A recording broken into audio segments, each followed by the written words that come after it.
Hi, my name is Cheryl Leong Sing Ning, and today my group and I will be talking about the electrostatic precipitator. More specifically, we will be exploring the thermodynamics principle and environmental impacts of an electrostatic precipitator. Now, please allow me to get started with some background and the thermodynamics principle of an electrostatic precipitator. Electrostatic precipitators are major pieces of equipment that stand 10 meters of tall and are very expensive.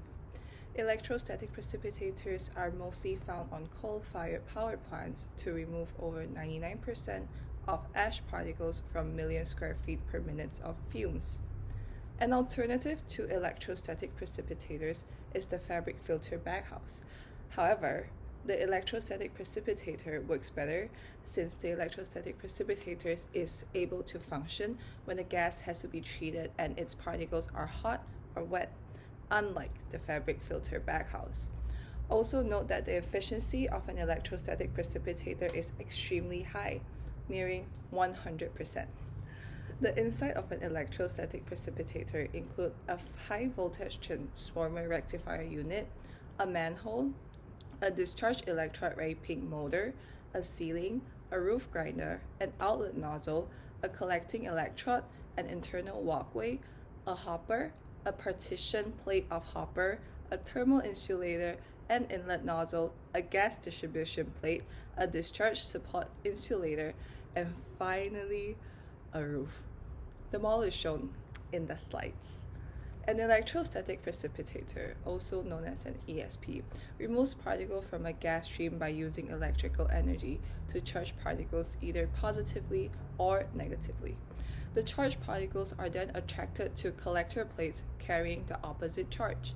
The collected particles may be removed from the collector plates as dry materials, known as dry EPSs, or they may be washed from the plates with water, which are known as wet EPSs.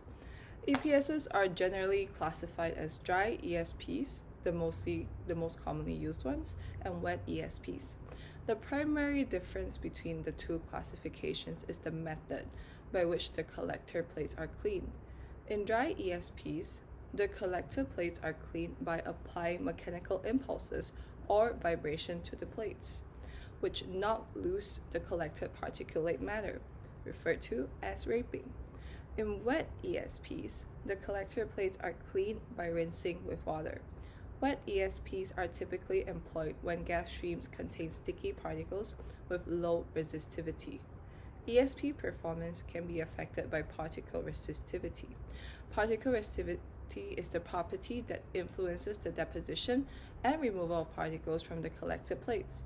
The desirable situation is to have particles that conduct away some of their charge once they have reached the plate, so that the deposition of other particles is not inhibited, but retain enough of their charge to lightly hold them to the plate. The characteristic is termed moderate resistivity.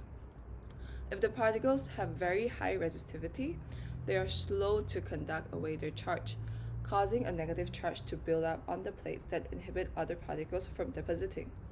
If the particles have very low resistivity, they rapidly lose their charge when reaching the plate and pick up the charge of the plate, causing them to be repelled back into the gas stream where they are recharged negatively. That's all for my part. Let's move on to Yuwei's. Hi, my name is Yu Wei, and today I will be talking about the functions as well as principles behind an electrostatic precipitator. An electrostatic precipitator operates using the principles of electrostatic separation, where particles in a fluid are separated by electrical forces. This process is useful in removing particles as small as 1/10 of a micrometer from the air. Now, to truly understand how the process works, we must first look at the structure of an electrostatic precipitator. There are two variants of electrostatic precipitators, a plate variant and a tube variant. The plate variant uses a series of parallel plates that are positively charged, and they serve as collection plates.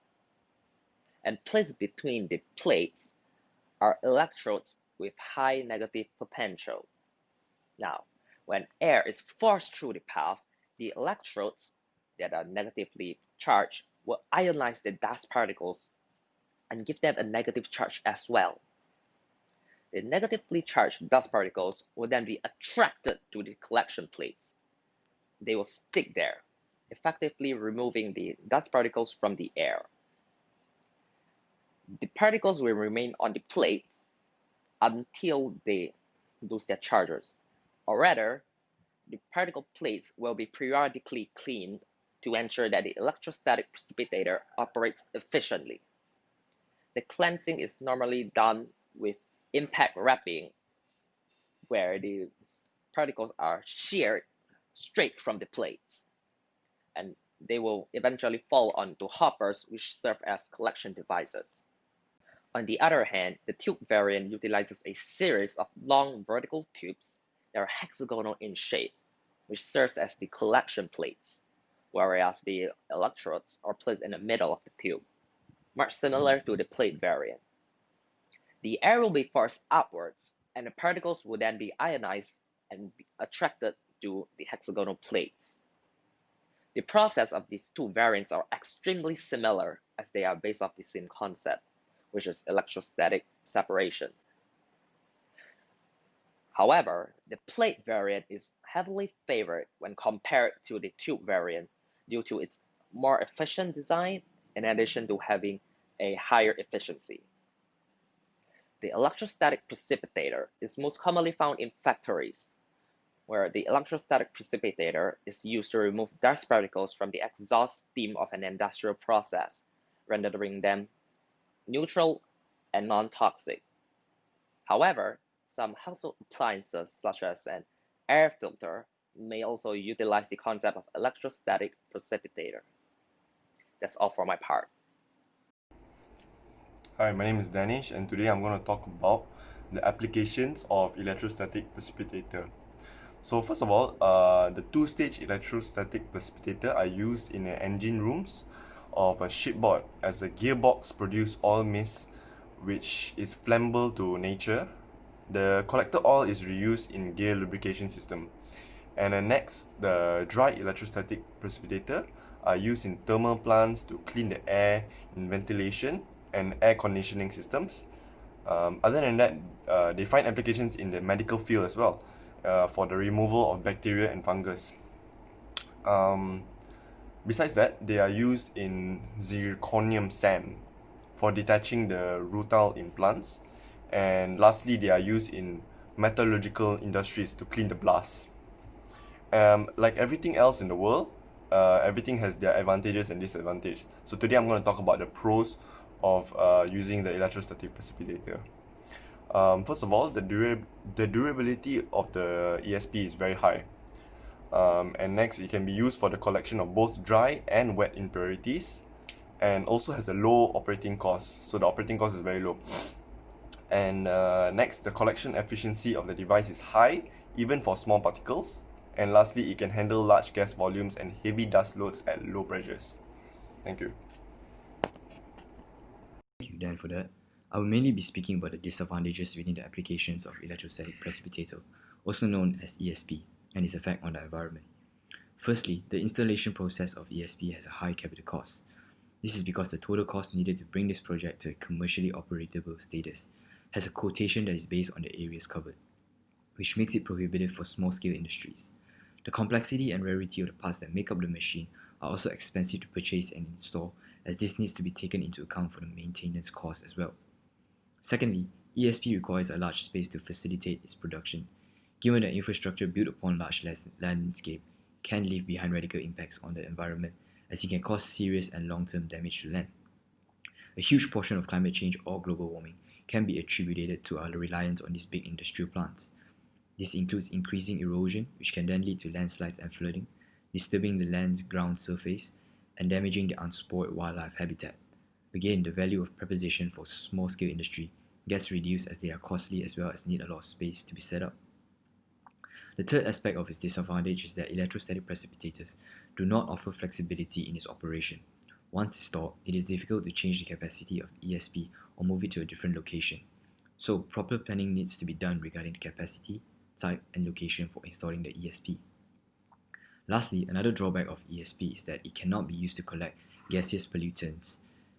An electrostatic precipitator can only be used to collect dry and wet pollutants.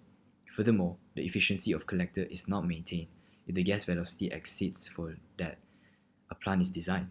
The dust carried with the gases increases with an increase of gas velocity. This is a major disadvantage of ESP. In conclusion, electrostatic precipitators are particulate collection that remove particles from a flowing gas using the force of an induced electrostatic charge. In contrast to a traditional precipitator, an ESP applies energy only to the particulate matter being collected and is efficient in its consumption of energy. With that, after going through the advantages and disadvantages of electrostatic precipitators, we are in a position to conclude we should install ESP in our thermal power plant. Initial cost is definitely high, but with government support, the cost can be reduced for these sectors.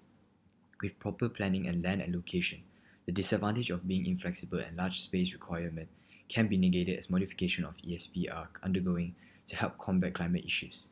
Hence, installing them can bring a lot of benefits to the plants in the long run and help keep the environment safe. With that, thank you.